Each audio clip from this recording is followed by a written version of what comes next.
Welcome. Welcome to the Indian Education Professional Development Grants Talking Circle. Today is June 25th, and we're so glad that you're able to make it here today. Go ahead and say hello in the chat box. Let us know how you're doing today. My name is Tracy Karageorge, and I'll be one of your facilitators today. Let's go ahead and play our standard disclaimer. This presentation was produced under U.S. Department of Education contract number GS00F115CA with Synergy Enterprises, Inc. The views expressed herein do not necessarily represent the positions or policies of the U.S. Department of Education. No official endorsement by the U.S. Department of Education of any product, commodity, service, or enterprise mentioned herein is intended or should be inferred. All right, now that we've got that out of the way, let's take a look at our agenda today. So I am actually joined today by a couple of my team members of our technical assistance team members who will also be supporting today's event. Today we're going to talk a little bit about exiting participants. We'll save some time for some budget reminders and some time to talk through any questions there, as well as supporting participants and induction services. So in addition to your technical assistance team members, we also have your program officer with us here today, Ms. Angela Hernandez, and another partner who supports your work, Ms. Karen Schroll. Welcome. Thank you, Tracy. All right, good afternoon, beautiful people. And I see, even though I don't see all faces, I know there are beautiful faces behind those names. So welcome, everybody. It's Friday, and it's been a long month. And for me, I'm going to apologize in advance. It's been a long week. I just physically moved to a new house yesterday, so I'm pretty exhausted, but I'm going to try to be alert. And that's why I needed this team's help today to get through our conversation. So I'm going to ask you to bear with me today. I want to talk a little bit today about where many of you are, either with your 16, your 17, or your 18 grant, with exiting participants. While there are a lot of reasons to exit a participant, we're really going to be focused on folks that you're exiting with or without completion, who've gone through training or at some point in training. We're not going to get into deferments, leaves of absence so much, that type of thing today. It's really more of the standard conversation, but there's nothing standard about each of your respective training requirements. You know, it's highly variable across the projects. So we want to just make sure you know where you sit based on your project, your own program's requirements, and when and where to exit people. And that's why Karen's joining us today. The other reason is, I've talked about this ad nauseum, but we've talked about the shift by the department to cede all debt referral, debt collection activity to the Department of Treasury, which means that once it goes and it's referred, a case is referred, meaning a participant is deemed as not compliant, not responding to any communication, etc., not filling out what's required in the system, whether it's, yes, please sign me up for cash payback, or let me finish my service payback obligation. We will need to send them on, and being able to pull those cases back may become more challenging in the future. And so we really want to be on top of making sure that if and when we have to refer a participant for debt collection, that it's the right thing to do, and that there's not something technical or in the mechanics that has resulted in their kind of falling through the cracks, if you will, as opposed to just being given good guidance to complete what they need to complete and being able to go on their merry way. So I'm going to start with the beginning, which is our regulations and where they stand now. And these regulatory requirements, the language I'm sharing here, whether you're a 16 or an 18, it's the same language. That did not change when we re-regulated last year. So it's providing support and training to Indian individuals to complete a pre-service education program before the end of the award period. That enables, so I'm going to underscore enables, the individuals to meet the requirements for full state certification or licensure. So that means that pre-service education program is basically, all that is encompassed in what you require in order to say they have successfully completed your training, right? Your project, your graduation requirements in essence. And those aren't all the same across each of your grants. It also says that it enables individuals to meet the requirements for full state certification or licensure. My understanding, based on conversations with some project directors, is that there are possibly one or more programs that require individuals to have that full state certification in order to be considered having completed the training program. Most of you, I don't think that's the case, but for some, I'm hearing that it is. So that's why this distinction about when to exit is really important. So I'm going to go on to the next slide.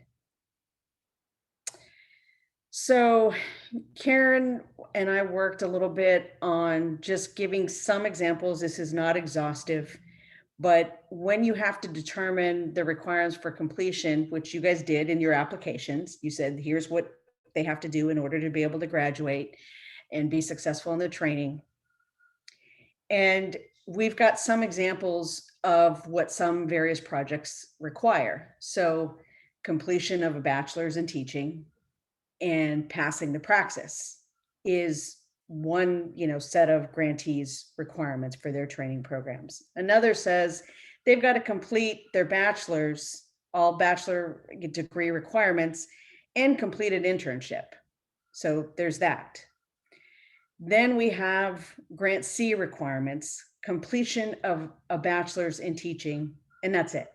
So they just had to complete it. There's no other ancillary requirements outside of the degree. Anything you want to add there, Karen? We good? Okay. No. Let's go ahead and go to the next slide.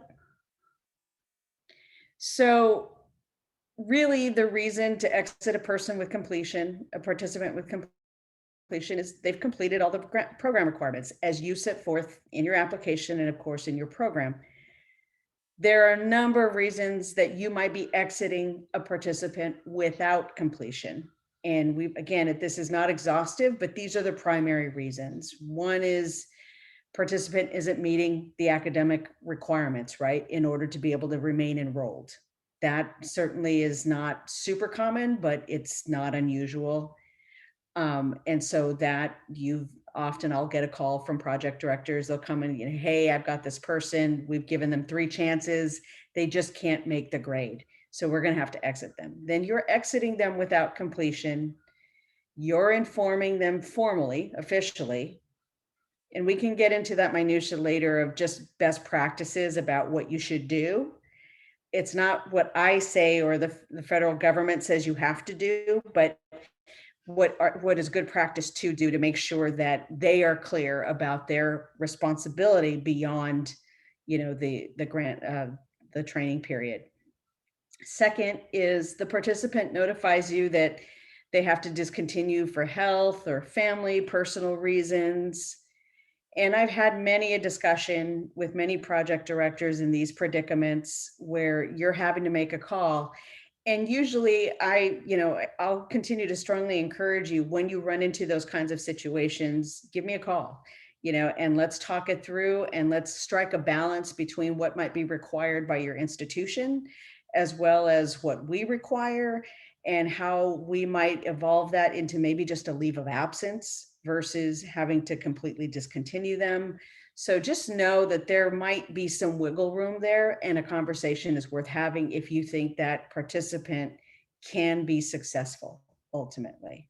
And you've also given me, certainly indication where you don't think they can be successful, and it's in the best interest of that person to not allow them to incur any more debt. let's just exit them so that they can pay what they need to pay and they don't come out with even more of a burden, a financial obligation. And then the third is the grant is ending. And this is the one that's arbitrary and not fair to you or to the participant, but it's really more just a very sort of cut and dry matter of why we collect this data to begin with. So coming back to, the reason we collect this data in large part is because it contributes to the required measures of the grant program. And when the grant project ends, technically, there is no more supporting them. So you have to exit them, in this case, without completion. Again, I won't go into this today, but there certainly is a means as those individuals complete to change that. But we're not going to talk about that today. I want to just focus on that's a reason that you might be exiting them is your grant ends. They're still in training.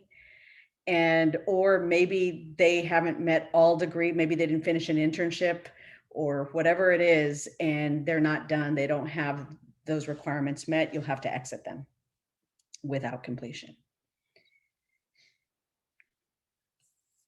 Next slide. So I'm going to turn it over to you, Karen. Sure. So this slide, I pulled a quick screenshot from the PDP DCS. So this is the item in section G that is updating the status of each participant. And so you go in each year and when it's time to exit them, this is where you'll update it. And once you change that response option to either them having completed the program or exited prior to completion, then you'll receive subsequent questions to gather more information about what has happened in terms of, what degree did they earn? So I just wanted to call attention to it again, because as Angela said, and we want to emphasize it again, is that, the requirements are set by you as the grantee in your application. So that's when you will be exiting them as completing the project training.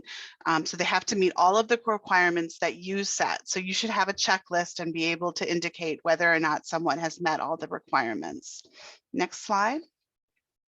The one below, again, is the did not meet all requirements. So, we have, I think one other scenario that Angela and I have come across is again where someone hasn't quite finished the program, you receive new funding, they're going to be funded on the next grant, but again they're going to end up being exited as without completion because they didn't meet all of the requirements for the grant.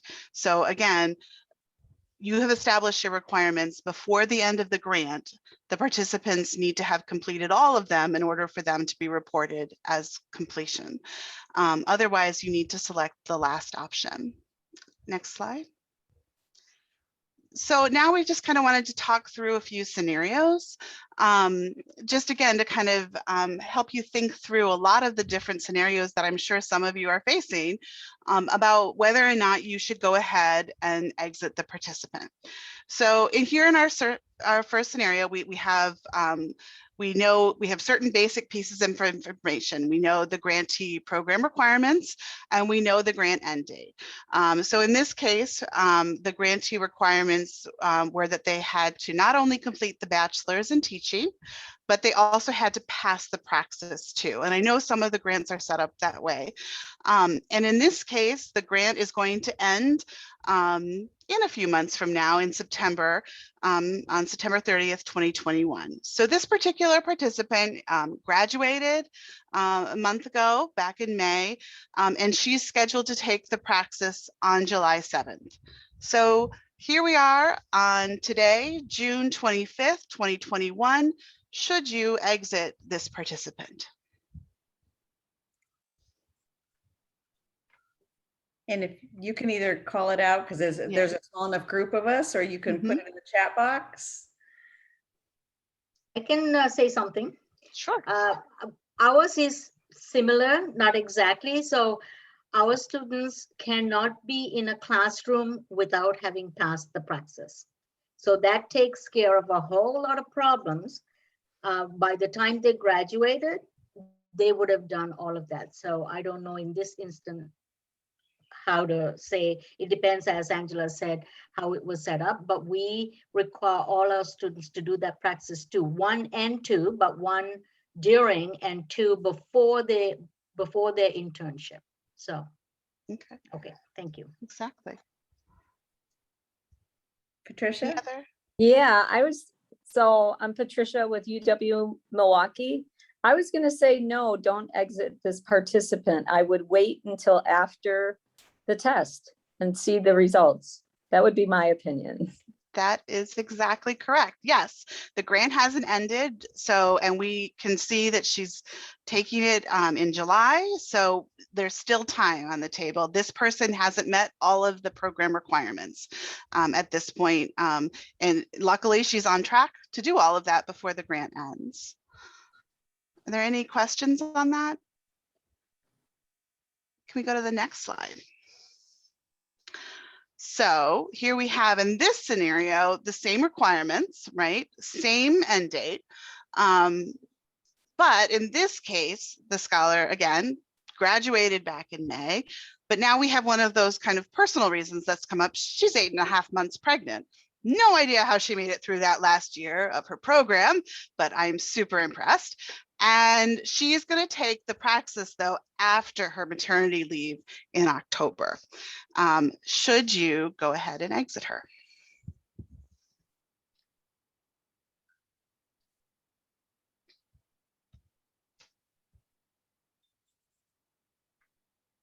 Patricia says yes. I think that's I what would that. say yes too. I would say yes too. It's Renuka here. You're getting quite a few yeses in the chat as well. Yes. Would you exit her as completing or not completing? Not completing. Not completing. Exactly. Unfortunately, just because of the timing on all of this, she won't have completed that praxis, which is one of the requirements before the grant ends. So Karen, I'm going to give a bit of a caveat because I Sure. know we've got, for example, some 17s that are contemplating this, in fact, where there is this kind of predicament. And I've heard this either because there's maybe the praxis requirement, or maybe, you know, it's an internship or sometimes of classroom time service, right? Whatever name you ascribe to it, that hasn't been completed. And oftentimes it's because it's in this particular year, it has been a function of COVID and them not being allowed to be in the schools to complete that internship. And so you've got some folks that are in this predicament of, my grant's about to end, I'm going to do this.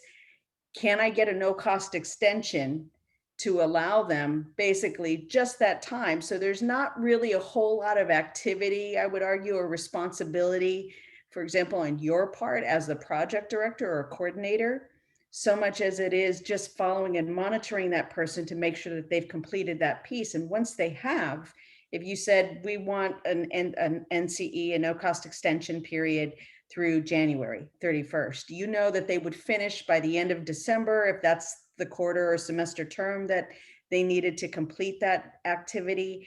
And then once they've completed, then you can turn them over to exit with completion and then close the grant. Now, you know, it's balancing, right? Your own level of effort, because you'll have to turn in a final performance report that is cumulative, and it just kind of impacts that timing for you and your own grant compliance responsibilities. But outside of that report, if that was all that was taking, I certainly would welcome, you know, people's asking for that extension in order to allow somebody to complete in that time period. Okay, thanks.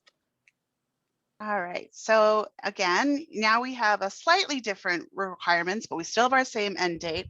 In this case, the participants have to complete their bachelor's in teaching, and then also they have a grant requirement of submitting a teacher portfolio. In this case, we still have our pregnant participant. She submitted her portfolio in April, and she graduated with her bachelor's in teaching in May, and she's currently pregnant, and she plans to take the praxis after her maternity leave in October. Do you go ahead and exit her? And is it with completion or without completion?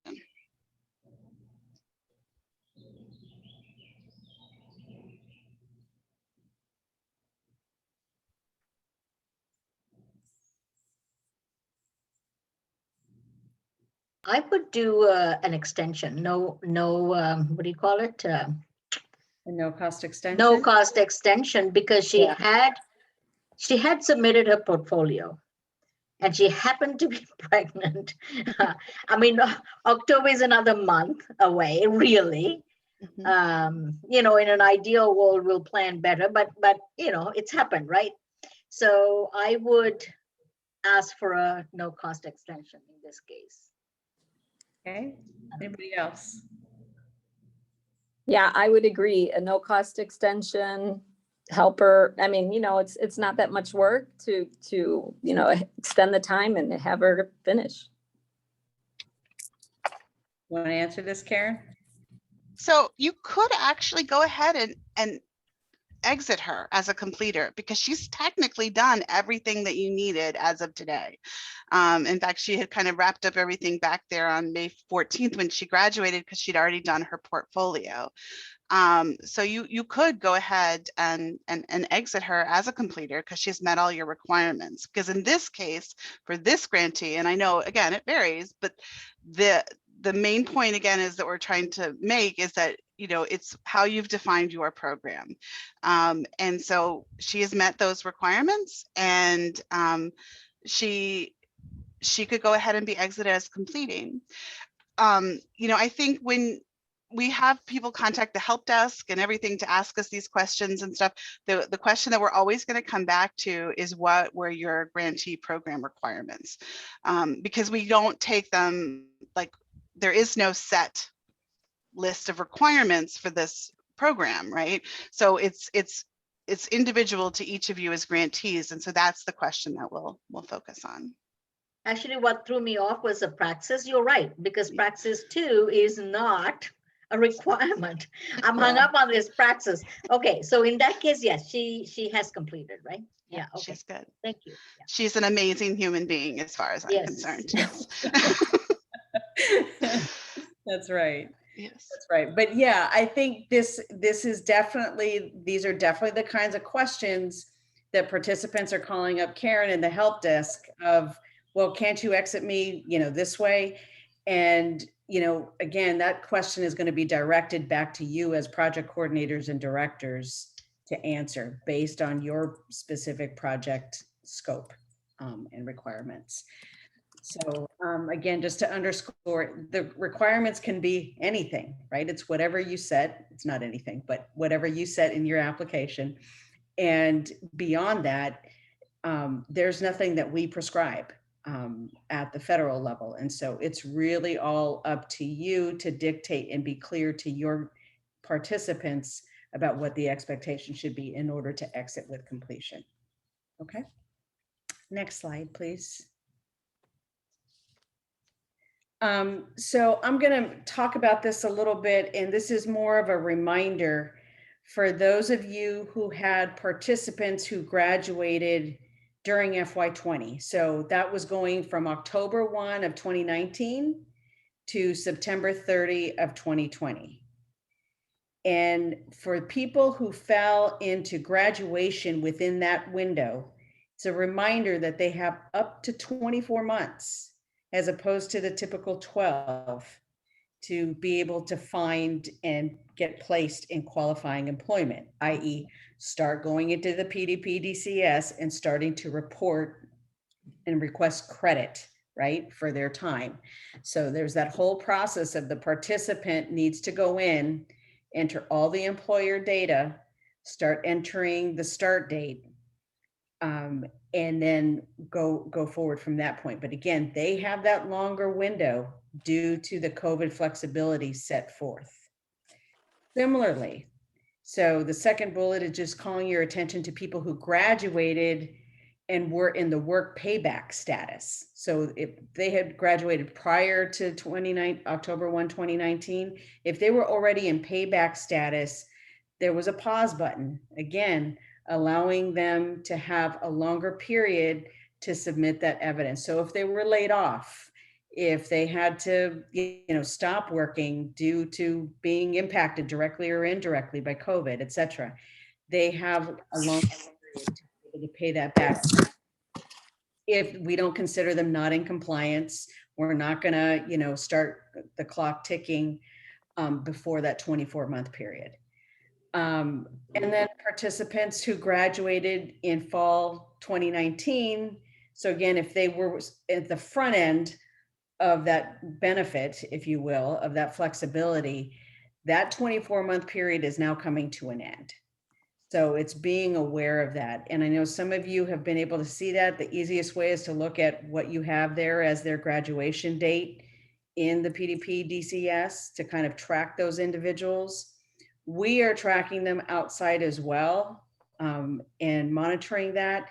But I did want to just mention that we have been having a number of calls with individuals, with project directors and coordinators of late to walk through what we saw recently as much larger numbers of individuals who had the status of fulfillment not in progress. And there are a lot of reasons why that can be. It can be everything from that person's never logged in, but more likely it's somewhere in the ballpark of they're doing their payback. They just haven't kept up with submitting, or they've actually been submitting the information about their payback time. The employer's not verifying. So I really, really strongly encourage you all to keep looking at that, especially as people are ending right now, as you're nearing more and more people in that graduation mode, in that exit mode where they're finding placement or starting to, staying in touch and staying on top. And that's really proven beneficial for us to do that, because we don't want to forward or refer people again for debt collection if it's really an issue of their employer just hasn't verified, or they just haven't had the time or made the time to enter the data. Those are mechanics that we can fix and rectify. So we really want to minimize that. So the more you can communicate with your folks on the front end, the better it'll be on the back end, and less footwork. But those are things that I do want to make all grantees aware that we've shifted gears, if you will, here a bit, with the expectation of, in order for us to be able to close a grant in compliance, we're going to have an expectation that if you have any people in that status, you're going to have evidence of having put in good faith effort to reach out to them and to mitigate those situations.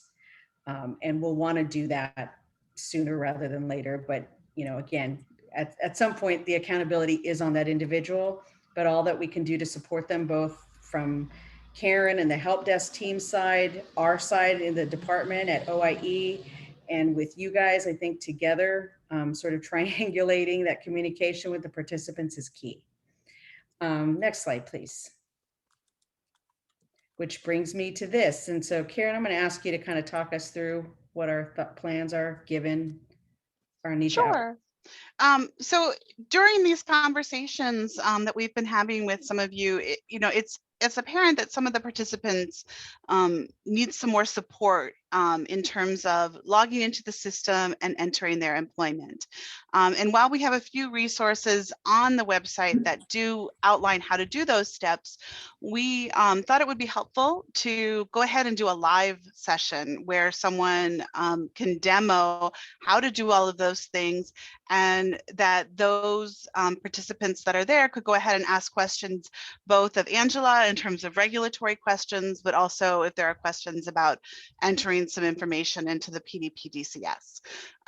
We understand that not everyone is going to be available at that time, so it will be recorded. However, we can go ahead and we'll put a recording of it up onto our website. And so we encourage you to go ahead and alert your participants that this is a great opportunity for them to gain some information about the system and ask questions. We will send out an email ourselves to the participants, inviting them to attend. But again, I think it might be beneficial to hear it coming from you all as project directors. That's right. And, you're going to see links coming at you from both Karen and the team at Anlar Westat. You're going to see it coming from Synergy as well. And I would just say, if for any of you that might have any particularly challenging communication issues with, a couple of participants here or there, i.e. you've been reaching out, you're not hearing from them, but they could benefit from this, feel free to send me an email and ask me specifically, to send them an email, because my plan is to also do that outreach directly from my office. So if there are a few individuals that you think could benefit from hearing directly from our office, so they know this is bona fide, this is real, I'm happy to do that if you think that will be helpful. And of course, you all are welcome to join, but it's also important that whether you join or not, the likelihood of you probably hearing from them or us afterward, if there's some issues to resolve that might need to involve you in that discussion. So I just kind of want to give you all a heads up about that as well. Okay. Thanks, Karen. Next slide. So budget. I was going to make a really, really difficult announcement today, but nobody's, that we don't have a lot of people on today, so maybe I will do it. No, I'm just kidding. There's nothing crazy, nothing crazy at all. What I do want to do is actually just share with you all that, everybody received their notification of their non-competitive continuation award if you were an 18 grantee. And I just want to make you aware that I will be asking for a revised budget, but I will not be asking for that revised budget before September.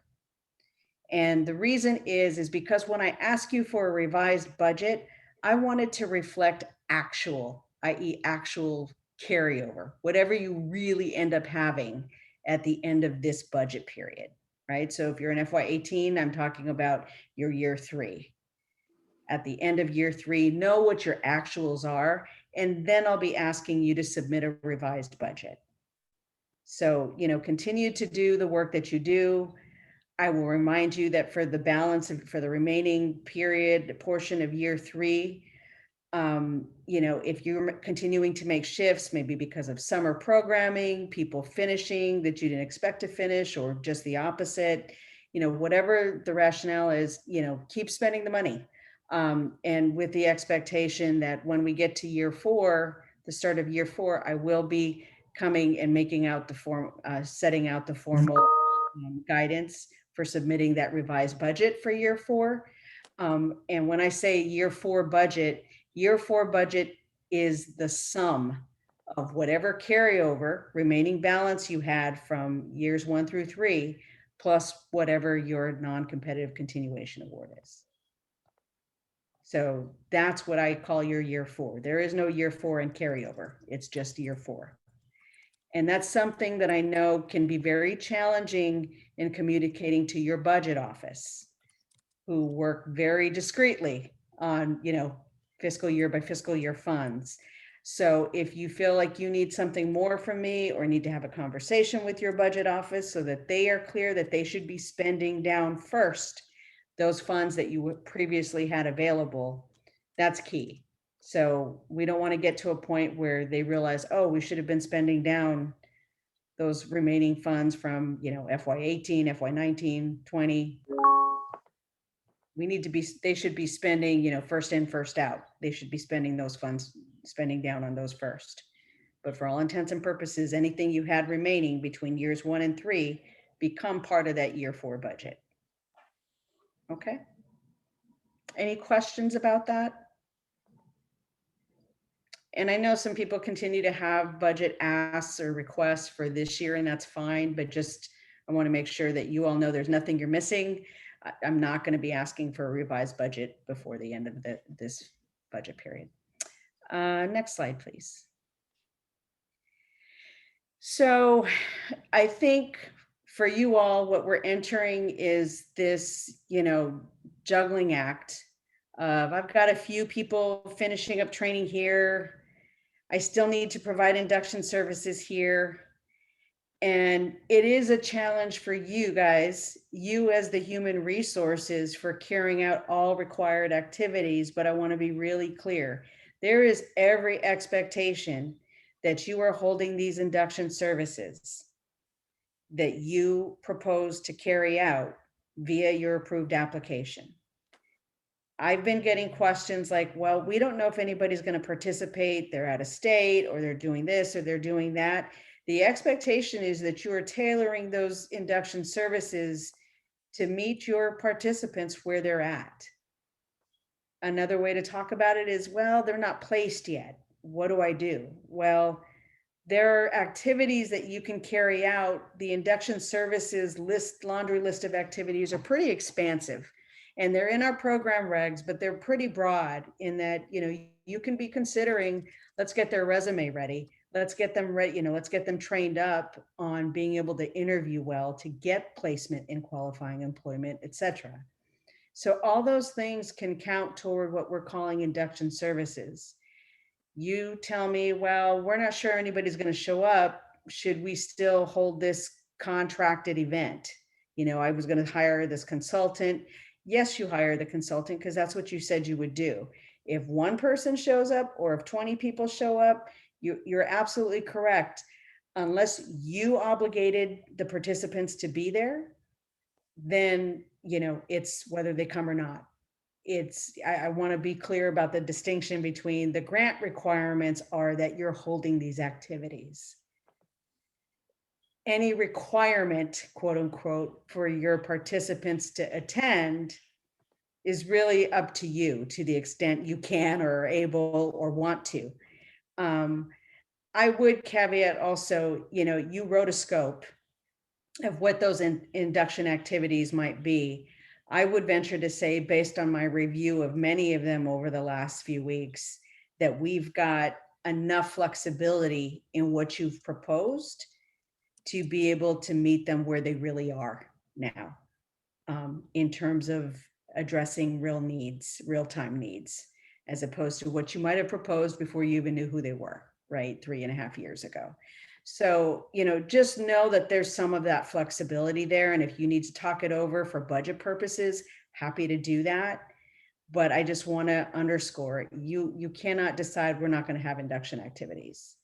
And that's simply because, especially for our FY18 cohort, where the legislation for the Every Student Succeeds Act changed to explicitly say Congress's intent for these funds is that we opened up to, you know, an extra year of induction services for the express purposes of not just placing these participants, but giving them the support they need to stay there.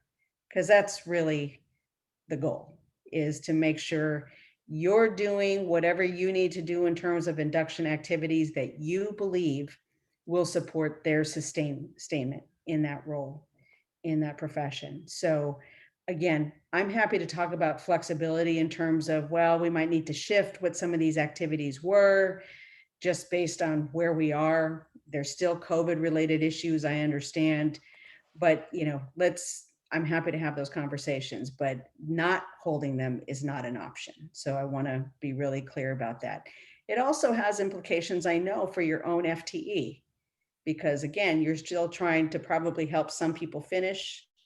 And I know, you know, I'm not picking on you all, but you know, Lynn, Patricia, Renuka, I've had those conversations with you guys about how much time that takes to help people, you know, to help retain your participants and help move them along. So, you know, you got to kind of strike a balance and figure out if there are different ways to think about your funding. So I'll just throw out as an example. You originally had $10,000 for a contractor for some induction activities. You know that you've got you might need to do some induction activities, but it's probably not as robust because many of them are still in training. So maybe you only need 4,000 of that, and maybe 6,000 can go get shifted to, you know, salary or other contract consultant support to help you with the level of effort that it takes to be able to do all of these, to administer and manage all of this work. So I'm just throwing examples out, but something you might think about in terms of shifting around direct costs funds to help you do that job well, right? And to be able to meet all those needs. Next slide, please. And a reminder, induction, people should not be, generally speaking, in training status. They should be exited when they're doing induction. There are those exceptions, right? When we're talking about, well, they're done with all their coursework, but they're doing an internship. And so maybe they're doing an internship at the same time, you know, they might be teaching part-time. There might be a lot of things going on. We know the combinations of things don't fit neatly into these discrete boxes. So if you feel you've got to talk that over with us, please do so. And you can feel free to call the help desk or me, and we can have those conversations. Karen, anything else you want to raise on that side? We good? No, I think you covered it. Thank you. Okay. And that's all I have. So just quickly, any questions? Angela, I have a question, but this question pertains to a few slides back. And that was exiting question. Once they've exited, remember we talked about it could be that the participant hadn't logged on to state their case, etc. Is there a way that we would know from our end that they haven't logged on? Because I can't access their side of things, you know? Karen, do you want to talk about that a little bit?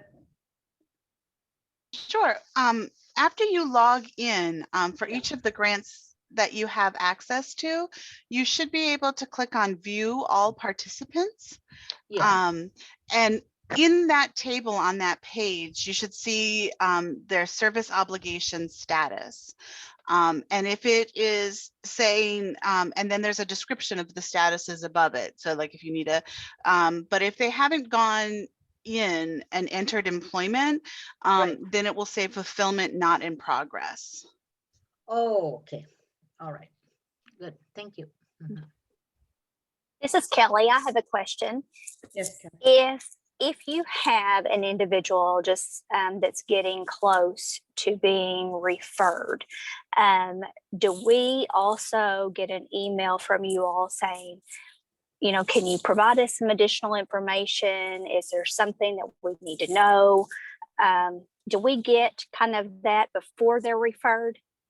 So I will say this, Kelly, in the past, I'll say in the last year and a half or two, we really haven't had any referrals because of just the phases you guys were in your grants. To the extent we have, they've been people who had exited without completion and asked for cash payment for the most part. So really, we haven't had any of those. Let's forward them because they're not being responsive for a few years now. However, we know that's probably going to start back up again as a virtue, just as part and parcel of where the FY16s, for instance, are, right? So FY16 grantees who are finishing at this point have people who have been done or should have been done or should be in a place where they're responding either to ask for cash payment payback or they need to be in the middle of service payback obligation. All that said, Kelly, we definitely do outreach to the participant because it tends to happen after the grant is closed, or it has in the past because it's always been a 4-year grant. We would never be able to reach out to you. However, that's changing because of the virtue that it's now a 5-year grant. So as a 5-year grant, yes, in all likelihood, and know this, I will be reaching out to you before I refer anybody for any kind of debt collection or referral. We'll at minimum reach out and just say, hey, we're just confirming this person's done, should be done, and there's no more that we're going to do with them. And so we're going to move them to collection. And at most, and what we'll likely do too, and I know Karen's done this even beforehand, is we would be reaching out to make sure that what you see in the system as far in the PDP DCS, as far as contact information, is still the best information that you have for them. But yeah, if it's at that point in time that I'd be reaching out to you and you would have that opportunity to tell me, hey, don't send this. I know this person's teaching down the road. you know, and we definitely have a lot of people like that. We've been in conversations, as I mentioned, with a number of grantees over the last 3 weeks that had many people in this status. And I can say probably well over 60%, right, Karen, we're in that predicament of just, they're not entering the data in the system, or they're not, you know, they're not closing the loop. And by say they're not closing the loop, they might either be entering the data and maybe not have submitted. And when they don't click a button called submit, that means the data is not going to their employer to verify for verification purposes. The second instance is where they have clicked submit, they provided all the data, and the employer is not responding, in which case that participant needs to stay on top of their employer and make sure that they did it. Make sure they received the email, that they received and were able to complete and access the link. We've had maybe one occasion where somebody has not actually been able to access that link, and we've had to work through that manually, and we can do that. But by and large, you know, it's often check your junk mail, make us a safe sender. You know, it's that kind of conversation, right? But, and it is, you know, it's mechanics, it's minutia, but that little 5 minutes of minutia is certainly worth not being, you know, referred to Treasury for debt collection. So, you know, this is their service payback obligation. They got a huge benefit, and this is their responsibility that was set out and set forth when they signed that payback agreement back at the very beginning. So, you know, it shouldn't be on you necessarily. We're going to do everything we can to support them, but at the end of the day, they've got to take those final steps, and it really has to be the participant. But yeah, we will be going to each of you to the extent that we think maybe you know this person, or know you know, somebody's cousin or somebody's uncle, and you've heard this, right? So there's a lot of that too, and whatever we can to get the best information so that we give people every opportunity to give us accurate information. Thank you. I'm sorry, Patricia, you've had your hand raised. You have a question? Yes, I do. So are there any restrictions on if somebody, let's say, is in a current grant program, they won't complete by the end of our term? And if we are so lucky to be funded in the future, are there any restrictions that we can't enroll them in the new grant?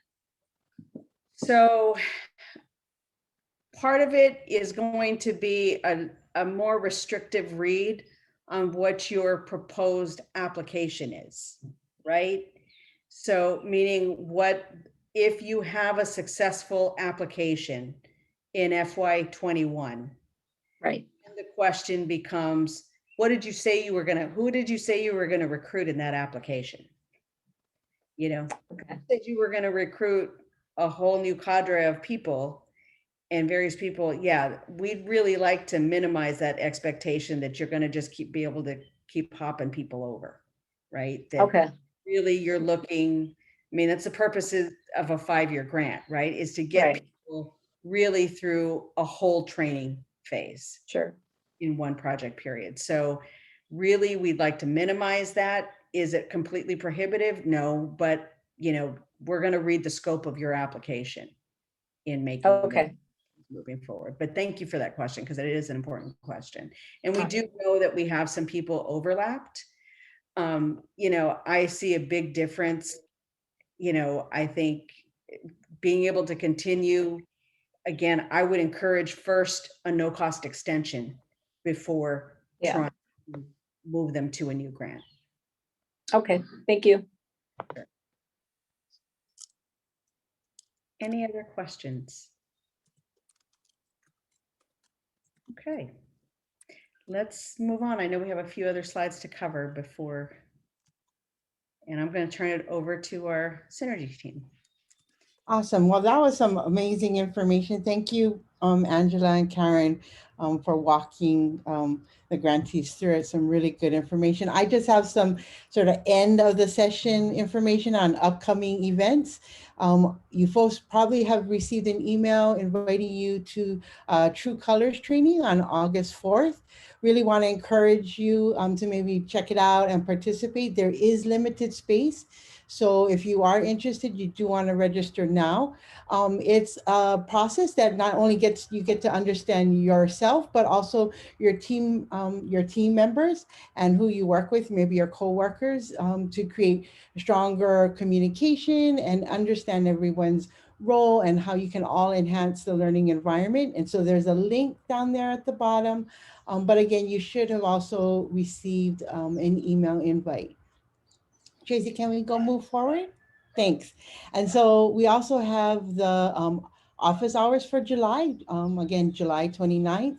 Then the PD program participant webinar, it was a link included earlier in the chat. You can go ahead and pick up that link. And then the PD program talking circle on July 16th. So those sort of follow each other. And we look forward to seeing you at all those sessions.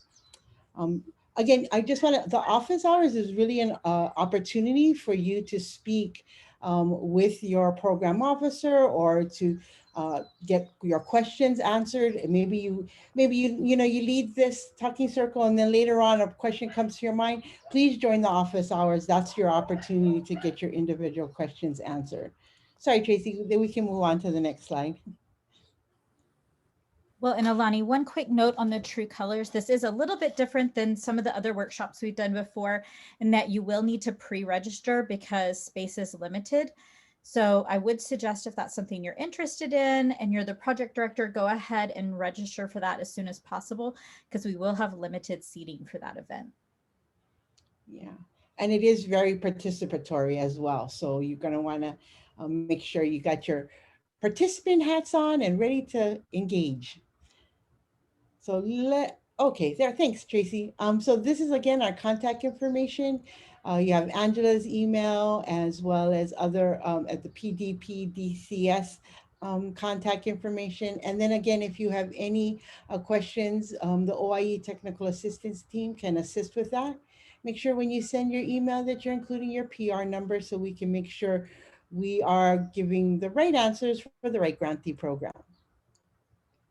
Thanks, Alani. I'll just put a plug in for the True Colors event. I did it a couple of years ago with the team and it was a whole lot of fun. So I would encourage you to really consider doing that with you and your colleagues.